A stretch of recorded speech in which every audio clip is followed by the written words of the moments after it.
bien, estamos ya terminando Primera de Juan, que la verdad estuvo muy padre.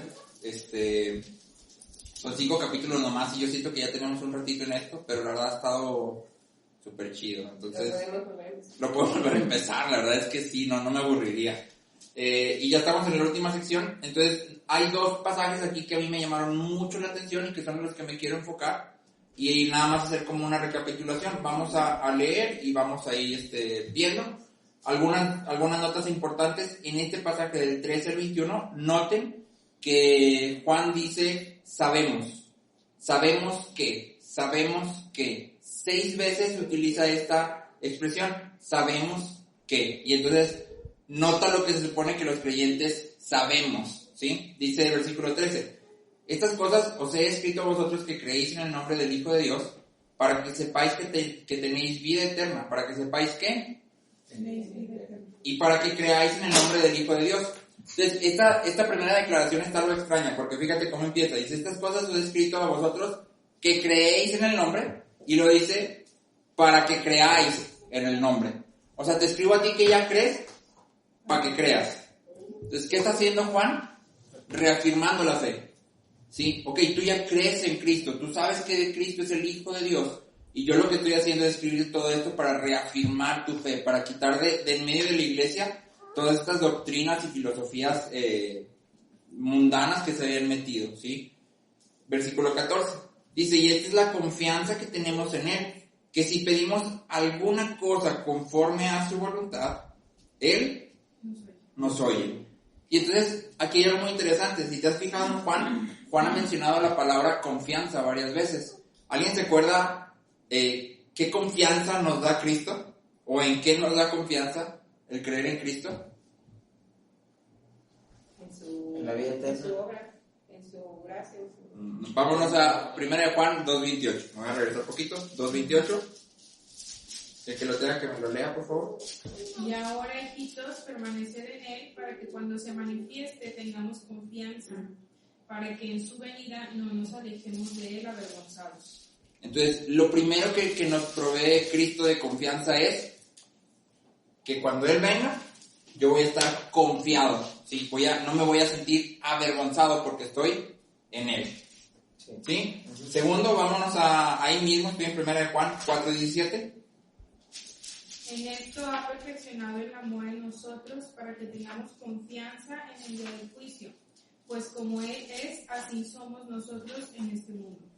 Entonces, lo segundo es que tenemos confianza para el día del juicio. Sabemos que al permanecer en Cristo, en el momento del juicio del trono blanco que ya estudiamos o medio revisamos, nuestra vida va a ser acepta, ¿sí? Y ahí hay una parte importante, dice, como Él es, así somos nosotros. O sea, igual que Cristo vivió aquí en la tierra, así debo de vivir yo mi vida. Eso es permanecer en Él y eso es lo que me da esa confianza para el día del juicio. Y por último tenemos esto que leemos aquí en el 5.14, que dice, esta es la confianza que tenemos en Él. ¿Cuál? La de que vamos a llegar con Él. No, Si pedimos. exactamente. Si le mandáramos algunas cosas conforme a su voluntad, que Él nos oye. Que si pedimos alguna cosa conforme a su voluntad, Él nos oye. Esa es la tercera declaración de confianza que tenemos en Cristo. Y me gustaría que me acompañaran a Marcos 14:36, por favor. Porque aquí hay una condicionante, ¿no? Marcos 14. 36, por favor. Es que lo tenga que rolear. Y decía, Abba Padre, todas las cosas son posibles para ti. Aparte de mí esta copa, más no lo que yo quiero, sino lo que tú. Exactamente. 36, 14:36. Entonces, es Cristo orando y está orando a Dios. Y dice, aparte de mí esta copa, pero no se haga mi voluntad, sino la tuya. Y esa debe ser nuestra manera de pedir, porque dice, si pedimos algo conforme a su voluntad, Él nos oye. Ahora, Él nos oye, la palabra oye tiene en sí mismo en el original un sentido de favor. No quiere decir que todo lo que pidas te lo va a dar, ¿sí? Porque estás poniendo una condicionante que es si pedimos conforme a su voluntad. Entonces, si te acuerdas, me voy a regresar así muy atrás. cuando Moisés sube al monte y está 40 días y 40 noches, ¿te acuerdas qué pasa en el pueblo de Israel abajo? No, es que ese Moisés ya se tardó, se me hace que ya se lo llevó Dios. Avéntate una vaquita de oro, ¿qué? Mis compas los hindúes que andan por allá, y a esas las vacas les gustan, me naste una vaquita de oro tú, ¿o qué? Y el Aarón que dice, no, pues sí, se me hace que ya se tardó el Moisés, vamos a hacer una vaquita de oro, sí, vamos a darle, arre, fierro. Tráiganse todos. Y entonces, mientras el pueblo estaba descarriándose así en 40 días, yo sí digo, no inventes, 40 días, o sea, no fue tanto, o sea, no fue tanto, o sea. Como si no pudieran vivir. Sí, o sea, no fue tanto, pero bueno, 40 días. ¿Recuerdas qué está pasando mientras eso pasa abajo? ¿Qué está pasando con Moisés arriba? Pues está hablando de Dios. Está en la presencia de Dios. Ajá, ¿y qué le dice Dios? Tu pueblo se ha descarriado. Sí, esos compas ya se están descarriando. Tú estás acá, Mira, ¿sabes qué voy a hacer? ¿Sabes qué? Los voy a matar a todos. Y a ti te voy a dar muchos hijos, al cabo sí puedo. Y de ti que sale el pueblo ahora sí chido, el bueno. ¿Sí? ¿Y qué le dice Moisés? ¿Qué van a decir las naciones? Exactamente. Moisés apela no no, espérate, es que no son tan malos, o es que ya me tardé 40 días, Dios ve, no, es que mira, si bajo y les digo van a entender, no. Es que tú, por tu naturaleza, por tu nombre, no puedes hacer eso. ¿Sí? Y entonces Dios, no es que a Dios se le haya olvidado, o sea, no fue que Dios los voy a matar a todos, sino Moisés le dijo, pero no, es que tú no eres así. Sí, yo no soy así. No, lo que pasa es que la Biblia nos enseña que la oración es la herramienta que Dios ha decidido utilizar para Él obrar, que es como una cuestión medio complicada, pero es Dios, en la Biblia dice, pídeme y te daré. Dios pudiera darnos sin pedirle, pero Él ha decidido establecer la oración como el medio por el cual Él hace las cosas, conforme a su voluntad. Entonces cuando Moisés le dice, es que tú por tu naturaleza no puedes hacer eso, Dios dice, sí es cierto. ¿Cambió la voluntad de Dios? No cambió. ¿Sí o no? Porque no lo destruyó. Bueno, pero Moisés no la cambió. Exacto, cambió la decisión, no la voluntad. Sí, nosotros no podemos cambiar la voluntad de Dios, pero sí podemos apelar a su naturaleza misma. ¿Sí? Y este es el patrón que ves repetidas veces. Si me voy todavía más atrás, vemos a Abraham intercediendo por Sodoma y Gomorra, y la declaración de Abraham es, tú que eres juez justo, vas a castigar al justo y al impío por igual. Y Dios dice, no. Entonces, otra vez, Abraham está apelando a la naturaleza de Dios. ¿Sí? Y si nos venimos así hasta acá, hasta adelantando esta primera de Juan, tú y yo debemos de pedir conforme a su voluntad. ¿Cuál es su voluntad? Agradable y perfecta. Es que más bien es el que es un pidamos para nosotros en lo físico, porque a veces pedimos, Señor, dame trabajo, dame esto, ayúdame en esto, la salud, o sea, debemos olvidarnos en esto, sino tenemos que empezar a adecuar la voluntad de Dios, porque a veces pedimos, ay, ayúdame con esta bronca, porque me falta salud, o estoy enfermo, o sea, es... O sea, no enfocarnos en nuestras... A nosotros mismos, por ejemplo, mamá, nosotros enfermos. Yo ahí entendí y aprendí más que es la voluntad de que, Señor, solamente me lo tuyo. Está en tus manos de acuerdo a tu propósito y a tu voluntad. Si es tu voluntad. Y yo así entendí, ya no me dolió tanto porque esa fue la voluntad de Dios. Y así entiendo lo que es la voluntad de Dios. Y una oración que yo pido, pues que yo quisiera. que se no quisiera, claro. Pues la voluntad de Él es que se la llevó. Entonces, ese es, y a veces pedimos así, ay, tengo esa bronca y no hay cómo hacer. Pero también así, sin pedir. Él, pero, o sea, cambia la decisión, pero la voluntad es de Él. Y es lo que debemos de aprender, que esa voluntad de Él, y a veces inconscientemente o a veces no lo decimos, pero queremos la voluntad de nosotros. Sí, exacto. Entonces, la voluntad de Dios tú y yo la podemos encontrar en su palabra. Su palabra es su voluntad escrita. Por ejemplo, hermano, Víctor daba ahorita un ejemplo muy claro que es, Dios, a mí me gustaría que no se muriera, pero haz lo que tú quieras. Y podemos encontrar ese mismo ejemplo en el caso de David y Betsabé. Cuando el niño de David nace, dice la Biblia que David va y se postra, o sea, ayuna, se humilla totalmente, ¿sí? Y luego los consejeros tienen miedo de decirle que el niño ya había muerto. Pero cuando David alcanza a escuchar, David se levanta y dice, bueno, ya. O sea, mientras todavía estaba vivo, yo podía seguir pidiendo. Ya se murió. Dios quiso, vamos a comer lo que sigue. Sí. Entonces, su voluntad, o pedir conforme a su voluntad, es agarrar la Biblia y decir, voy a orar esto que está en la Biblia. ¿Sí? Por ejemplo, porque es mucho, no pidamos por nosotros mismos, pero la Biblia sí dice, el que no provee para su familia es peor que un incrédulo. Entonces yo puedo agarrar eso y decir, Dios, ayúdame a proveer para mi familia, dame un trabajo digno, que me solvente, permíteme ser buen administrador de lo que tú me das. Sí, o sea, esto es su voluntad es lo que está escrito en la palabra, ¿sí? Y esto lo vemos muy claro en el ejemplo de Daniel, que creo que es Daniel 9, donde Daniel está leyendo el rollo de Jeremías, que es lo que veíamos el miércoles, y Daniel lee el rollo de Jeremías. Yo le decía a Francis que empecé a leer Esdras y dije, wow, o sea, ya había leído Daniel, pero no me he dado cuenta de eso. El imperio medo-persa, no sé tanto de historia como hermano Víctor, el imperio medo-persa resulta que los cabecillas eran los medos, no los persas. Entonces, Ciro es el primer rey persa que se levanta y toma la cabeza. Él, como quien dice, derrota a los medias o a los medas. Y entonces ahora el imperio medo-persa está abajo de los persas. Ciro es el primer rey persa que es rey sobre toda la nación. Y yo decía, qué increíble, o sea, qué emocionante ser Daniel, estar en Babilonia y empezar a escuchar que hay un tal Ciro que está haciendo unas revoluciones y que allá anda aquí matando gente y allá, y de repente ese Ciro ya es el rey de todo Media Persia. ¿Por qué emocionante? Porque Isaías ya había profetizado de Ciro como el ungido de Dios. Pues imagínate la emoción de Daniel de decir, no, sí será el Ciro, sí será ese tal Ciro. No. Y luego agarrar un héroe. Y luego agarrar el rollo de Jeremías y decir 70 años y echarle cuenta a su edad, ¿verdad? De 14, 16 que entró, 84, 86 que tenía, decir, ya se hizo.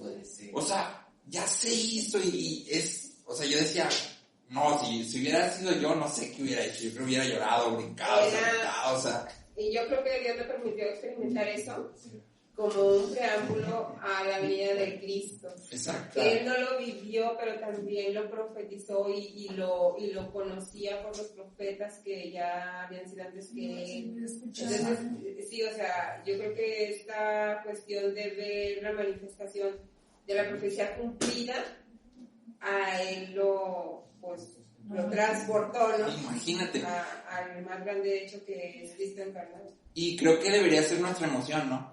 Empezar a ver el mundo, porque como vimos el miércoles que Dios les dice al pueblo, en la nación a la que te mandé, o sea, en Babilonia, procura tu paz, ¿sí? Porque en la paz de ellos tú vas a tener paz. Entonces, esta es nuestra misma situación. No estamos en Babilonia, pero sí estamos fuera de nuestro reino. ¿Cuál es nuestro reino? El celestial. Nosotros pertenecemos allá y por hoy pues tenemos que estar aquí. Y entonces yo creo que cuando tú volteas al mundo y como Daniel ves que ya se están peleando y hay guerras y todo, la sensación debería ser, ya viene esto, ya viene, o sea, no, ya viene. Y debería haber una emoción increíble, pero al mismo tiempo debería haber una urgencia por compartir a los demás de Cristo. Yo creo, y creo que es bíblico, que no es el tema de hoy, pero creo que es bíblico que aquellas personas que no oyen de Cristo van al infierno. Porque si tú no conoces a Cristo, no hay manera de entrar al cielo. Entonces, si hay una persona hoy en el mundo que está muriendo sin que nadie nunca le haya predicado de Cristo, va a ir al infierno. Porque no hay otra manera de acceder. Y entonces tú y yo como iglesia tenemos una tarea que es urgente, ¿sí? Creo que ya me desvió un poco. Mi punto en Daniel, es que Daniel ve esto, ve todo el cumplimiento y no nada más se emociona, sino que Daniel empieza a orar, pide perdón y luego le dice, por amor de tu nombre, haz esto. O sea, esto que tú ya dijiste en tus palabras, hazlo por amor de tu nombre. O sea, como tú dijiste, tú lo vas a cumplir por amor de ti mismo. Y esa es la manera en que tú y yo debemos de orar. Yo debo de tomar la palabra y en mis devocionales, en mis estudios, orar lo que estoy leyendo. ¿Qué encuentro aquí hoy que puedo leer? Hoy yo estaba leyendo en la mañana Esdras 1 y me llamó la atención una frase porque dice que en el primer año del rey Ciro, Dios despertó su espíritu. Y entonces Ciro proclama un edicto de que todos los israelitas exiliados vuelvan y que reconstruyan el templo. Y luego más abajo dice que empezaron a dar oro y bienes y madera, todos aquellos a quienes Dios despertó su espíritu. Entonces yo decía, esto puedo orar, Dios, despierta nuestro espíritu. O sea, porque eres tú el que lo hace, eres tú el que pone. ¿Sí? Y esto entonces es orar su voluntad, porque es algo que Él hace por su naturaleza. ¿Sí? Me regreso a 1 de Juan 15, perdón. Dice, y si sabemos que Él nos oye en cualquier cosa que pidamos, entonces aquí ya hay otro sabemos. ¿Qué sabemos? Que Él nos oye. Que Él nos oye. Sabemos que tenemos las peticiones que le hayamos hecho. ¿Qué sabemos? Yo no sé nada, mi amor, pero aquí la Biblia se sabe muchas cosas. Sabemos que tenemos las peticiones. ¿En qué tiempo está tenemos? Exacto. No dice, sabemos que vamos a tener, sabemos que nos va a dar, sabemos que ya tenemos, hoy. Ya está hecho. Exacto. Entonces, por ejemplo, voy a poner un ejemplo muy claro. La Biblia me enseña que cuando yo creo como creyente, como cristiano, creo en Cristo, voy a ser salvo yo y toda mi familia, que abarca mi familia hacia abajo. Entonces, yo sé que ya tengo esa promesa. ¿La estoy viendo? Pues no. O sea, en este momento yo no pudiera decir que Ari es salva o que Maya es salva. No lo puedo decir, no lo puedo afirmar. Pero yo sé que ya lo tengo. ¿Sí? Quizás no lo voy a ver en físico, pero yo sé que ya lo tengo. ¿Sí? Permanecemos en Él. Exactamente, sí. Sus palabras. En nosotros, claro. Primera de Juan, recuerden que se trata siempre de permanecer. O sea, Juan está hablando acerca de así es como se ve la vida del que cree de verdad. ¿Sí? De eso se trata todo Primera de Juan, exactamente. Entonces, versículo 16 dice, si alguno viera a su hermano cometer pecado que no sea de muerte, pedirá y Dios le dará vida. Esto es para los que cometen pecado que no sea de muerte. Hay pecado de muerte por el cual yo no digo que se pida. Toda injusticia es pecado, pero hay pecado no de muerte. Entonces, este es el primer pasaje que creo que es complicado aquí en Primera de Juan 5. Me gustaría irme de lo más fácil a lo más difícil. Lo más fácil dice, toda injusticia es pecado. ¿Recuerdas unos capítulos atrás cómo había definido Juan el pecado?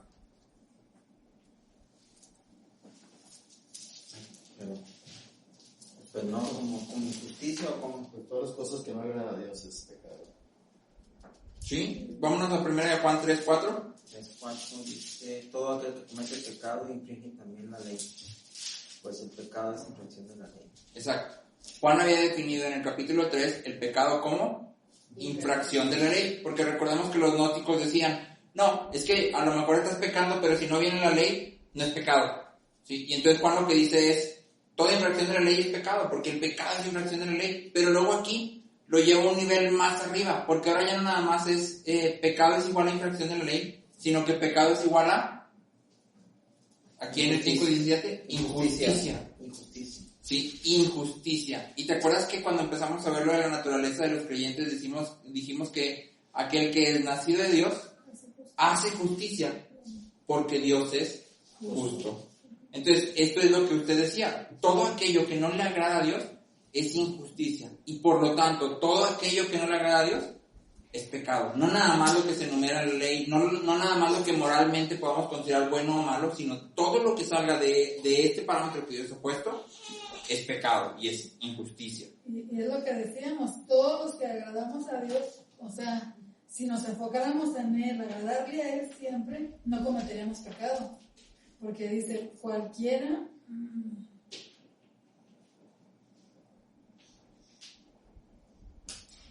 que permanece en Él no peca.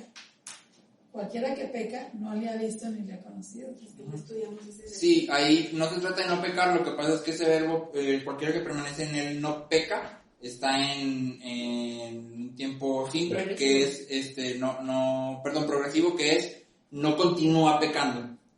¿sí? Entonces, no se trata de no pecar porque nunca llegaríamos a no pecar, sino es no permanecer en el pecado. No literalmente. No, sí literalmente, pero no permanezco. Por ejemplo, vi pornografía una vez. ¿Sí? No puedo permanecer viendo esa pornografía porque entonces quiere decir que no he nacido de nuevo o que no estoy recibiendo la fuerza del Espíritu Santo. Pero vamos a ver esto justamente aquí. Entonces, acompáñenme de regreso al 16, que creo que es lo más... 5:16. Sí, complejo, porque viene aquí una frase que dice... pecado no sea de pecado muerte. Que no sea de muerte. Sí, pedirá y Dios le dará de vida. ¿Sí? Hay pecado de muerte por el cual yo no digo que se pida. Y entonces surge la pregunta de ¿cuál pecado de muerte? O sea, quiere decir que yo puedo voltear a ver a alguien y que está pecando y decir, ya valió, ¿qué es eso? Ok, ese no es pecado de muerte. Sí, o puedo decir, no, por eso sí puedo pedir, va, para que Dios dé vida. ¿Cómo discerniríamos nosotros Exactamente. si es de muerte o no? Exactamente. Entonces, entre todos los comentaristas que leí... Que niegues a... ¿Perdón? Pecado de muerte es que niegues a Cristo, que niegues a Dios. Una de esas es justamente esa. Entre los comentaristas hay tres posturas.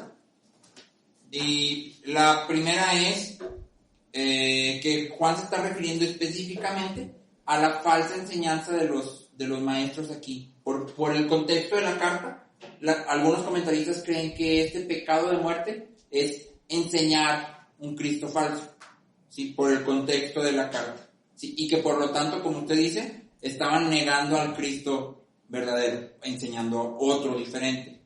El segundo es que algunos comentaristas se inclinan por la opción de la blasfemia contra el Espíritu Santo, ¿sí? Que la blasfemia se define como, no tanto como nada más lo que dice, sino como una forma de vida en la que yo niego completamente que la obra que yo vi que Dios hizo es de Dios y se la atribuyo a algo más, a lo que sea. En el caso que está, donde en el pasaje que se ve, la gente atribuye lo que Cristo acaba de hacer al diablo, ¿sí? Y entonces es donde Cristo dice, eso es blasfemar y ese pecado es imperdonable. Muchos dicen, ahora es por la vida, ajá, ahora es por el universo, pero no dicen que Dios es Cristo. Uh-huh. Ahí está negándolo. Ahí ya nada más quiero como comentar de lo que dices de la blasfemia de... pero de Tito 2, 3 y 5, uh-huh, que es donde viene, sí, seguro, donde viene lo que, o sea, las mujeres lo que debemos de hacer, y si no lo hacemos, que son de sus características, haces, o sea, que la palabra de Dios sea blasfemada. Entonces, sí. Entonces, el mal testimonio, ¿verdad? El mal testimonio. Tenemos una grande responsabilidad también sí, en esa parte. Gracias. Muy bueno comentario. Y la tercera, que en realidad es por la que yo me inclino un poco más, porque creo que no está hablando como tal de la blasfemia. Creo que el tema de la blasfemia es muy complejo y no me quiero meter en este momento en eso. Acompáñenme a Hebreos 10, por favor. Hebreos 10. Si se acuerdan, a Hebreos habla mucho acerca de la obra redentora de Cristo, pero también habla acerca de nuestra responsabilidad respecto a esa obra salvadora. Hay un pasaje en Hebreos 2, si no me equivoco, que dice que cómo escaparemos si descuidamos esta salvación tan grande, ¿sí? Entonces, el autor de Hebreos lo que está haciendo es como, esta es la obra redentora de Cristo, o sea, nuestras obras, los rudimentos de la ley, no te pueden proveer salvación, solo Cristo. Pero cuando recibes esa salvación, hay algo que tienes que hacer. Y entonces es como un constante, este es el medio, pero aguas. Este es el medio, pero, o sea, no nada más es, creí una vez y ya. Sí, hay algo que hacer. Y entonces por eso utilizo esta palabra, es Hebreos 2:3, me dice Natalia, descuidamos. Porque muchas veces tú y yo como cristianos hablamos de perder la salvación. Yo creo que la salvación no se pierde porque no es como que un día la tengas y al día siguiente ya no supiste dónde quedó, sino que se descuida. ¿Sí? La salvación la descuido. Hebreos... ¿Y si se descuida no se pierde? No, sí, pero no, porque decimos perder. Perder me da más el sentido de un día era salvo y al día siguiente ya siempre no. No. Porque no supe dónde quedó, era salvo y ya se me perdió. No, la descuidé y entonces descuidándola puedo descuidé, caerme, puedo resbalarme de esa descuidé mi vida, descuidé mi comportamiento, descuidé lo que tenía que hacer, pero por eso también el Espíritu Santo viene a redarguirnos. Te das cuenta que estás descuidando, que ya cuando aún así tú decides, y no, pues ya hice eso, pues ya me valió todo, ya, pues ya. Exactamente. O sea, uno mismo ya se condena. Exactamente, sí. Entonces dice aquí en Hebreos 10, versículo 26, te lo voy a leer yo porque te lo estoy leyendo en la Nueva Traducción Viviente. Dice, queridos amigos, es el versículo 26, Hebreos 10, 26, dice, queridos amigos, si seguimos pecando a propósito después de haber recibido el conocimiento de la verdad, ya no queda ningún sacrificio que cubra esos pecados. Solo queda la terrible expectativa del juicio de Dios y el fuego violento que consumirá a sus enemigos. Pues todo el que rehusaba obedecer la ley de Moisés era ejecutado sin compasión por el testimonio de 2 o 3 testigos. Piensen pues cuánto mayor será el castigo para quienes han pisoteado al Hijo de Dios y han considerado la sangre del pacto, la cual nos hizo santos, como si fuera algo vulgar e inmundo, y han insultado y despreciado al Espíritu Santo que nos trae la misericordia de Dios. Pues conocemos al que dijo, yo tomaré la venganza, yo les pagaré lo que se merecen. También dijo, el Señor juzgará a su propio pueblo. Es algo aterrador caer en manos del Dios vivo. Entonces, en el original, porque en tu Reina Valera 60 dice, queridos... ¿Te leo lo que, cómo dice? Sí, en la, por favor. De 26, sí, esa es ¿verdad? la 95, sí, está bien. Del 26, sí, del 26, por favor. Porque si pecaremos voluntariamente después de haber recibido el conocimiento de la verdad, ya no queda sacrificio por el pecado, sino una horrenda esperanza de juicio y hervor de fuego que ha de devorar a los adversarios. El que menospreciare la ley de Moisés, por el testimonio de 2 o 3 testigos, muere sin ninguna misericordia. ¿Cuánto pensáis que será más digno de mayor castigo el que hollare al Hijo de Dios y tuviere por inmunda la sangre del testamento, en la cual fue santificado, e hiciere afrenta al Espíritu de gracia? Sabemos quién es el que dijo, mía es la venganza, yo daré el pago, dice el Señor. Y otra vez, el Señor juzgará a su pueblo. Horrenda cosa es caer en las manos del Dios vivo. Gracias. Entonces, en esta versión de la Reina Valera, esa es la 95, ¿no? Algo así. Esta es la 909. 909, cierto, la más antigua. Y la 60 dice, si pecaremos voluntariamente. Pero el original, ese verbo pecaremos, es un continuo. Por eso te la leí en la NTV que dice, si seguimos pecando a propósito. Entonces, es importante hacer la distinción de que todos vamos a pecar y el pecado siempre es voluntario. ¿Sí? No estás de repente orando y, no manches, ya pequé. No, yo tomo la decisión activa de pecar. Exacto. De haciendo. Pero si sigo pecando, o sea, si en eso, ahí estoy, entonces es esto. ¿Sí? Y me parece fuerte porque dice, ya no queda ningún sacrificio que cubra esos pecados. O sea, si vuelves a hacer lo mismo. Y como yo voy y me confieso, ya me olvidé, ahora puedo hacer lo mismo y voy y me confieso. Caemos en un vicio. Exactamente. Sí, entonces, esta es la tercera postura que es por la que yo me inclino. Los judíos en la ley hacían una distinción entre el pecado involuntario, que en nuestra Biblia dice aquel que pecare por yerro, que es pecó por error, ¿sí? Y el pecado voluntario. El pecado voluntario era condenado con muerte. Sí, los apedreaban, era muerte. Entonces, creo yo que aquí Juan lo que está haciendo es esta misma comparación que está haciendo el autor de Hebreos, ¿sí? Una cosa es pecar porque no sabes, ¿sí? Una cosa es pecar porque no tienes idea, pero otra cosa es que una vez que has recibido el conocimiento, exactamente, una vez que has recibido el conocimiento, que ya sabes qué es pecar, continúes en tu pecado, seas insistente en tu pecado. Entonces ahí no pongas nada de eso. Ya estás corriendo un riesgo. Y algo que yo creo que es importante que tú y yo entendamos de la carta de Hebreos, que no es nuestro tema hoy, es Hebreos nos enseña que solo hay dos cosas que como cristianos podemos hacer: o ir para adelante o resbalarnos de la gracia. No seas tibio. No hay nada en medio, porque puedo ser un creyente, o sea, alguien que de verdad ha creído. Pero si mi vida no está avanzando, no está creciendo, no está desarrollándose para parecerse más a Cristo, lo que está pasando es lo opuesto. No hay un cristiano estático. O avanzas o te resbalas de la gracia, que sería lo mismo que descuidarla, que al final sería ya no tenerla. ¿Cómo le llamarías a ese tercer punto? Distinción de pecado por la ley. Distinción de pecado por la ley. Puedes encontrarlo en Levítico o puedes encontrarlo, en Levítico, donde es ofrendas expiatorias por el pecado. Creo que es Levítico 9, 19, algo por ahí, no recuerdo. Sí lo leí, pero no el pecado de muerte es pecar voluntariamente. Ajá. Más bien, ¿verdad? Todo el capítulo se llama ofrendas expiatorias por el pecado, en Levítico. Entonces, me regreso a primera de Juan, por favor. Primera de Juan, capítulo 5. O pecara sabiendo que estoy pecando. No es ni el 9 ni el 19. No, bueno, por allá. Actos de inmoralidad. Bueno, entonces, creo que aquí esta parte tiene algo más,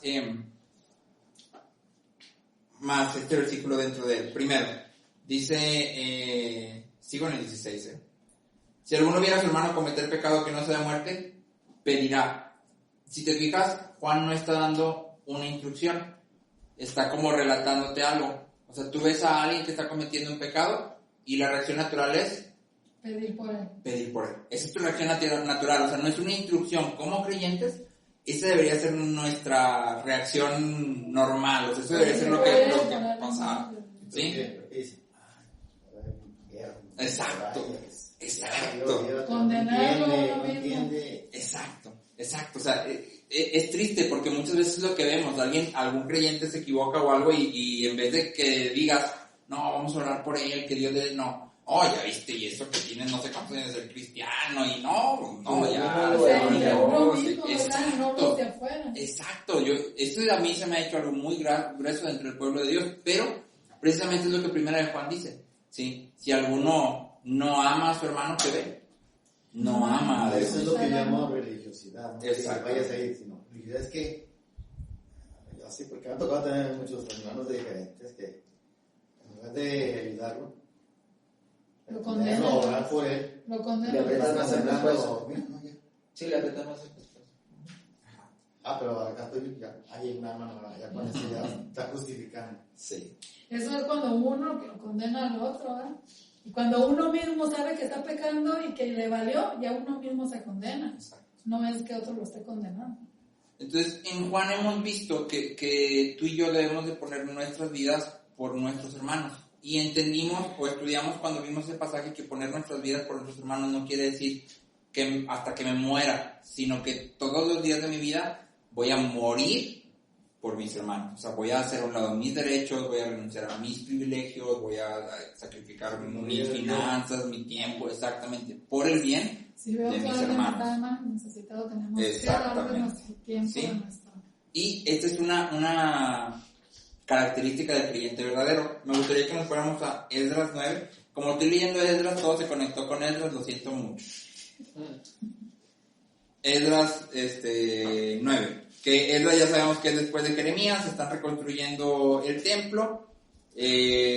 No es una tarea fácil. Y hay algunos del pueblo judío que no se fueron exiliados, sino que se quedaron ahí.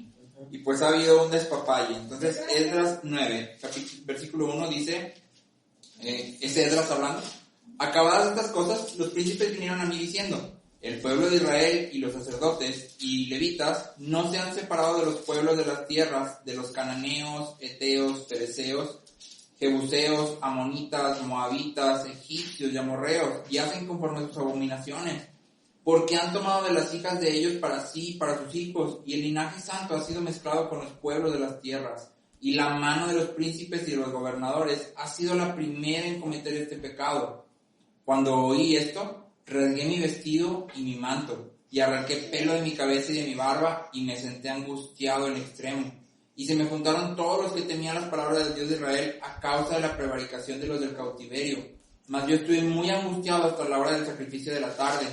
Y a la hora del sacrificio de la tarde me levanté de mi aflicción y habiendo rasgado mi vestido y mi manto me postré de rodillas y extendí mis manos a Jehová mi Dios y dije, y ahí hay una oración. Vámonos al capítulo 10, por favor, allá adelantito.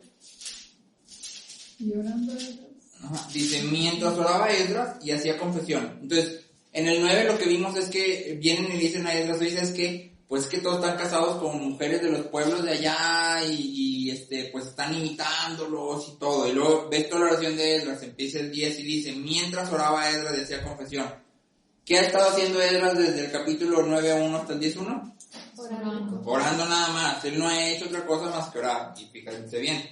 Dice, mientras oraba Esdras y hacía confesión, llorando y postrándose delante de la casa de Dios, se juntó a él una muy grande multitud de Israel, hombres, mujeres y niños, y lloraba el pueblo amargamente. Entonces respondió Secanías, hijo de Jehiel, de los hijos de Elam, y dijo a Esdras, nosotros hemos pecado contra nuestro Dios, pues tomamos mujeres extranjeras de los pueblos de la tierra, mas a pesar de esto, aún hay esperanza para Israel. Ahora pues, hagamos pacto con nuestro Dios, que despediremos a todas las mujeres y los nacidos de ellas, según el consejo de mi Señor, y de los que temen el mandamiento de nuestro Dios, y hágase conforme a la ley.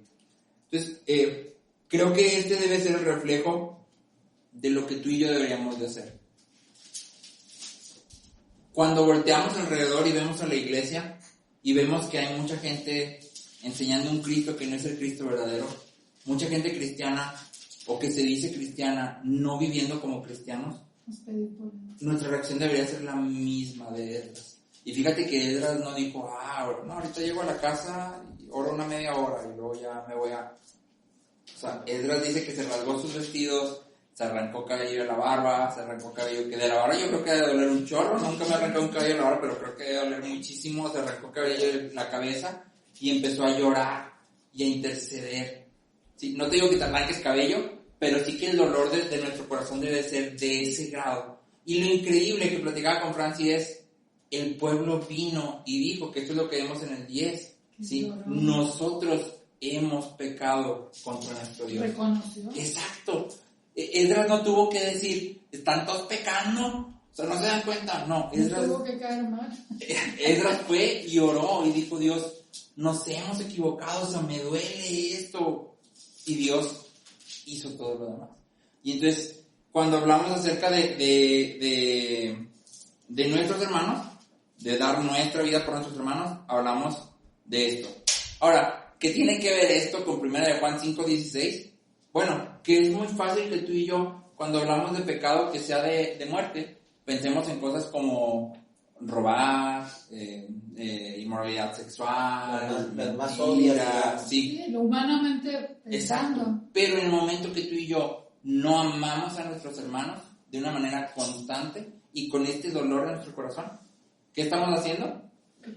Pecando de muerte. ¿Por qué? Porque estoy pecando constantemente en lo mismo, en no manifestar el amor de Cristo a los hermanos que me rodean.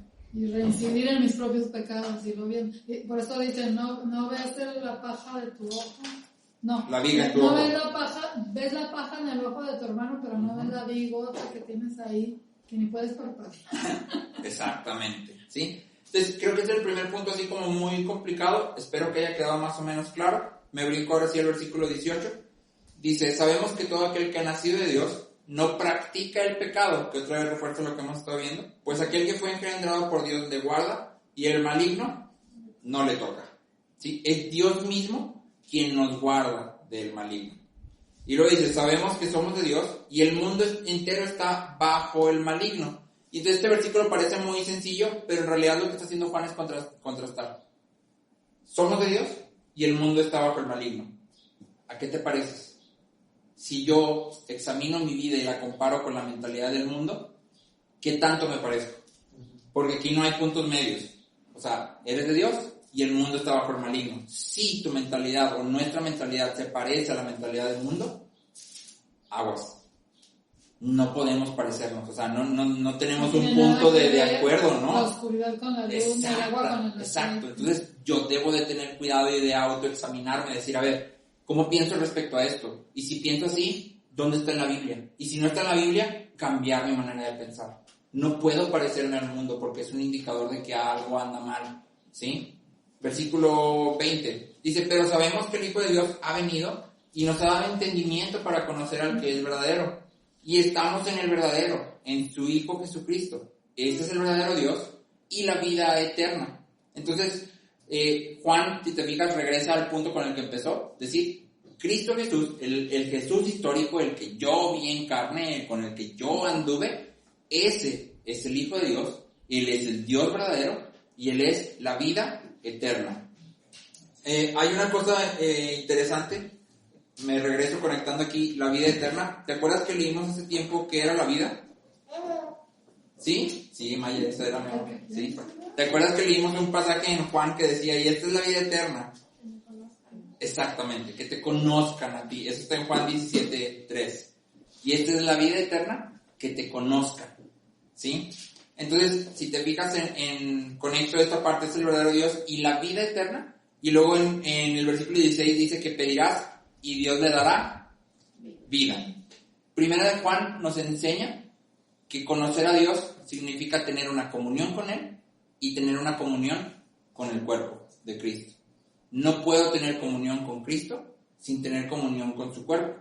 Corintios nos enseña que la iglesia es el cuerpo de Cristo y Él es la cabeza. Entonces, cuando tú y yo decimos, no, yo con Cristo, la iglesia no la necesito, pues como si estuvieras teniendo una relación, una intimidad con una cabeza flotante. No tiene brazos, no tiene piernas, no tiene torso, no tiene nada. Y entonces, pues no es una persona completa, ¿sí? La iglesia es el cuerpo de Cristo y tener comunión con Cristo es tener comunión con la iglesia. No los puedes separar, ¿sí?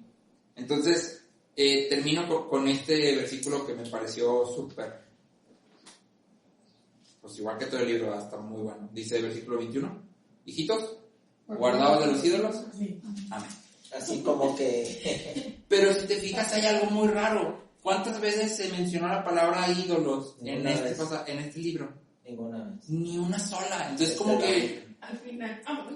Sí, pero es así como que... Sí, como si yo tuviera... Ya sabían que íbamos a ir con Moisés, que íbamos a hacer con todos aquellos.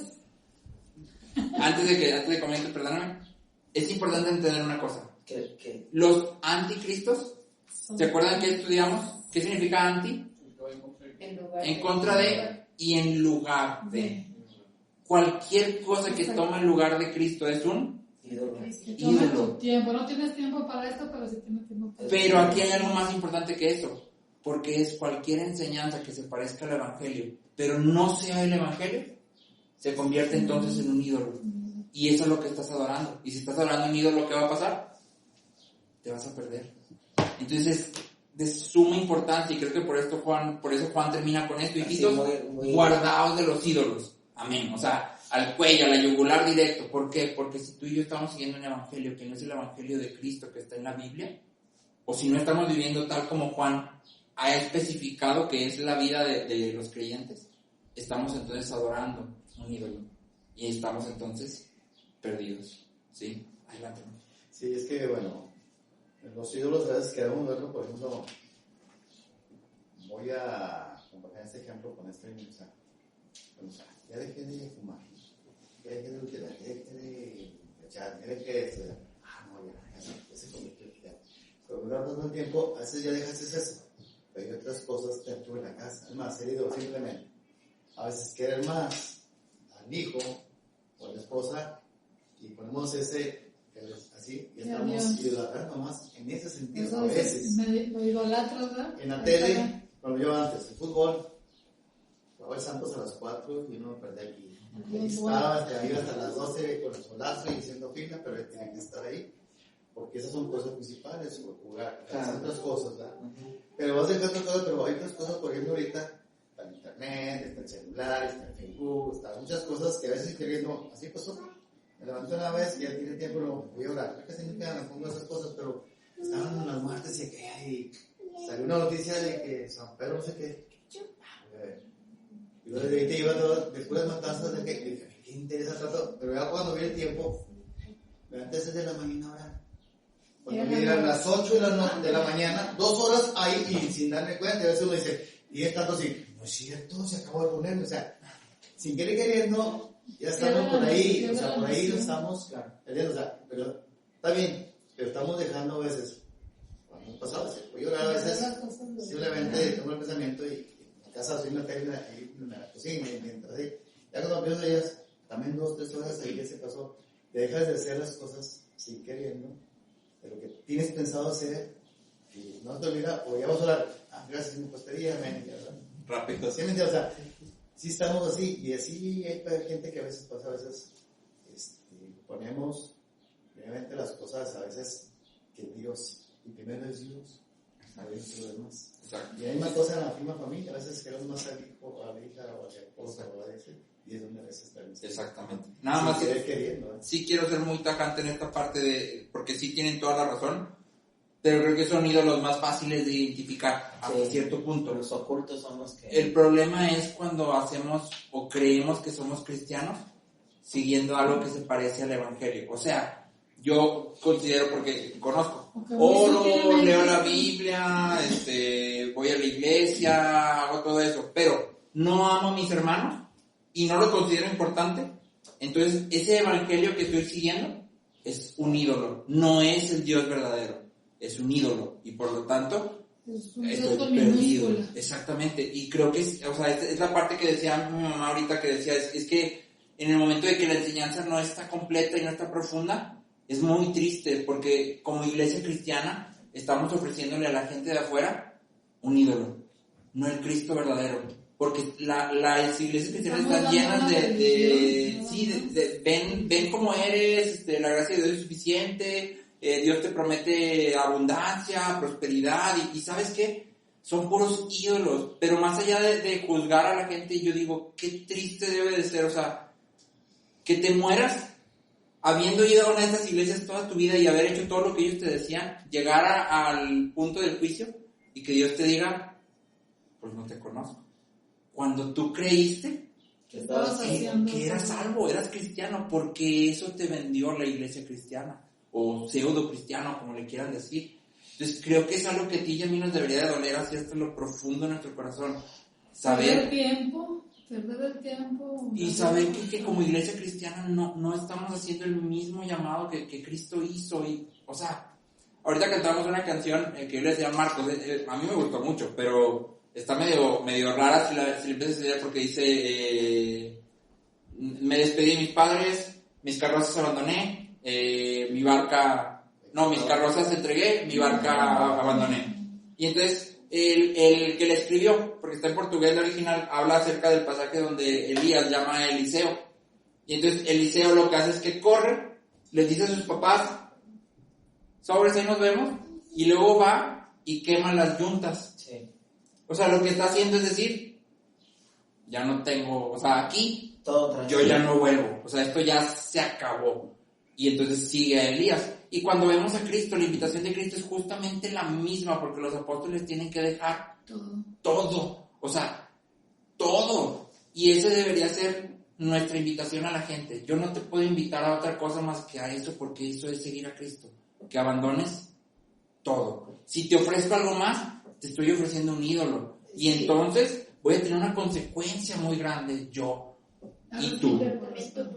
Exacto. Yo creo que aquí es importante esto del evangelismo. Yo creo que es porque generalmente vamos con las personas y les decimos, no, mira, si te conviertes, entregas tu vida, las cosas van a cambiar, y este tipo de cosas. No, sí van a cambiar las cosas, definitivamente van a cambiar, porque pues en nuestra vida cambiaron cuando hicimos esta decisión, ¿verdad? Pero no quiere decir que van a cambiar en el sentido de que se van a acabar los problemas. No, va a cambiar en el sentido de que nuestra perspectiva va a ser diferente y que entonces van a cambiar las prioridades, o sea, se van a ordenar y va a ser diferente, pero no que se van a acabar los problemas de tajo, ¿sí? Porque también muchas veces al cambiar nuestra actitud y nuestra perspectiva de las cosas, se acaba el problema, ¿sí? Pero bueno, pues depende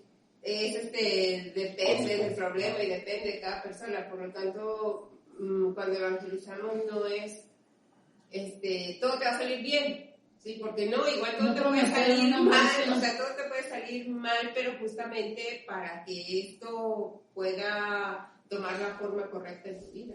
Tú vas a seguir un problema, pero de diferente forma ya no vas a sentir. Exacto. O les vas a conocimos un matrimonio que ellos se resistieron mucho al evangelio. Sí, se resistieron mucho al evangelio. Pero bueno, pues ya cuando Dios fue el tiempo, Dios obró en sus corazones y ellos nos daban testimonio de que antes de Cristo ellos tenían mucho dinero, les iba muy bien económicamente. De hecho, ellos menospreciaban a toda su familia porque toda su familia eran creyentes, porque toda su familia necesitaba y ellos les ayudaban, ¿sí? O sea, ellos les daban, si tenían ganas, si estaban de buen humor, pues les ayudaban. Entonces, para ellos era menospreciable el cristianismo, porque pues todos eran cristianos, todos estaban en la sociedad, y ellos que no eran cristianos estaban muy bien económicamente. Cuando vienen a Cristo, pues aquello que les generaba dinero se viene abajo, ¿sí? Y ellos, hasta la fecha, ya tienen bastante convertidos, no volvieron a tener abundancia económica.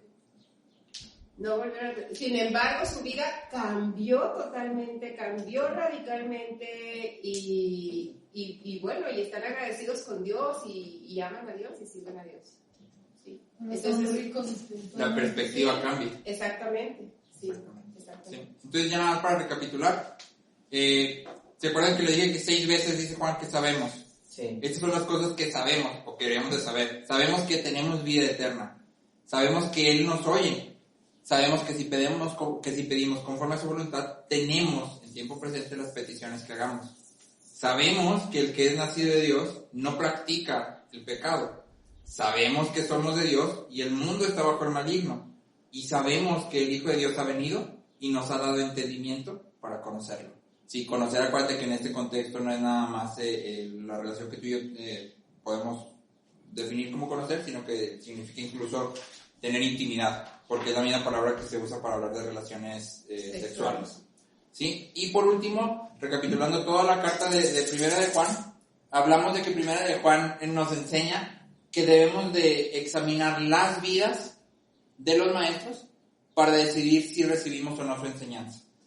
Creo que como cristianos ha abundado una enseñanza de decir, no, pues no importa cómo vive, examina la enseñanza, si usó la Biblia está bien, pero no es lo que dice la Biblia. Primera de Juan dice, examina tu vida y conforme a su vida vas a decidir si tomas la enseñanza o no. Testimonio. Sí, y entonces estas son las pruebas para que tú y yo discernamos si alguien es nacido de nuevo. Andar en la luz, obedecer sus mandamientos, amar a nuestros hermanos, estar firmes en la comunidad de la fe y hacer justicia. Esto es lo que vimos desde Primera de Juan 1 hasta Primera de Juan 5, que son 5 cualidades: andar en la luz, obedecer sus mandamientos, amar a nuestros hermanos, estar firmes en la comunidad de la fe y hacer justicia. Entonces, esto es lo que tú y yo debemos de buscar en los maestros de la palabra para decidir si tomamos o no su enseñanza. Si utilizan la Biblia o no, eso sale sobrando. Si su vida no se ve así, yo no debo de recibir su enseñanza. Es lo que Primera de Juan me dice. ¿Sí? Entonces, hasta aquí terminamos Primera de Juan. Estuvo muy padre. No sé si alguien quiera comentar algo respecto al pasaje de hoy o añadir algo también. Adelante. Es que dice, no está recordando, si sabemos. Y cuando no me todo se me olvida. O sea, me gusta mucho el fútbol y yo entrené, entonces yo no lo practico, no juego, entonces quisiera, pero no puedo. ¿Por qué? Por lo mismo, o sea, se ejercita. Entonces, como estaba siempre equipos que ganamos y campeonábamos y ganar y ser y que no van a quedar, pues, ¿qué eso? Se parece esto. Entonces, aquí es lo mismo. Si dejamos de ejercitar, pues no vamos a dar resultados, se va a reflejar. Entonces, por conveniencia ahí está. Entonces, yo sí lo dejo, o sea, sí, sencillamente, o sea, necesita uno, lo que digo, o sea, esta pandemia, cuando una persona deje de hacer cosas, y conveniente culturalmente saber que necesarias son cosas o íntimas de uno mismo, ¿sí? Sí, claro. ¿Sí? Y eso es lo que tiene que, por ejemplo, a mí siempre me gusta, antes de ser cristiano, una justicia. Ese fue mi problema de meterme en lo que no me interesa, porque me quedé problemas porque me gustaba lo justo. Ya nada de metí, lo justo, ¿sí? Lo justo es lo que el Señor me papá. Y no es que de cristianismo de iglesia, es justicia. Entonces ya te metes en la iglesia. Yo leí en los salmos, justicia, justo. ¿Sí? Entonces, a veces aquí vemos, somos buenos, pero no somos justos. Somos rectos, pero no somos justos. ¿Sí? Entonces, a Dios le gusta la justicia. justicia. A veces nosotros no somos justos nosotros mismos. Y esto es lo mismo, o sea, hay que decir de qué, pero si no hacemos otros, o sea, ya no hay justo, ya no hay equilibrio, ya no hay justicia. Es como en el peso.